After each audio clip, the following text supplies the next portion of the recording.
এই কয়েদিটা রোজ জেলারের চাবিটি ভালো করে দেখার পর লকআপে গিয়ে চাবিটি নিখুঁত করে স্কেচ বানাতে শুরু করে দেয়। রাতে জেলার লকআপে চাবি দিয়ে চলে যাওয়ার পর সে একটা দেশলাই জেলে তালার ভেতরের অংশটা দেখার চেষ্টা করে। তারপর আঙুল দিয়ে কাগজের ওপরে চেপে তালার বাইরের অংশের ছাপ পেন্সিল দিয়ে স্কেচ করে নেয়, ঠিক যেমন আমরা ছোটোবেলায় পয়সার ছাপ তুলতাম।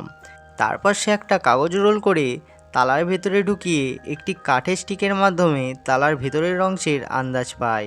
প্রতিদিন গার্ড কঠিন হয়ে উঠছে, ধাতুর চাবি তৈরি করা একটু মুশকিল আছে, তাই সে কাঠের চাবি বানানোর সিদ্ধান্ত নেয়।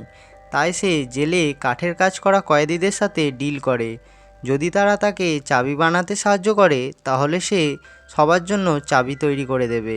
অবশেষে সে একটি কাঠের স্টিক খোদাই করে চাবি বানিয়ে ফেললে সেই মুহূর্তে জেলার এসে যায়। তাড়াহুড়ো করে সে চাবিটি চায়ের ক্যানে ঢুকিয়ে ফেলে।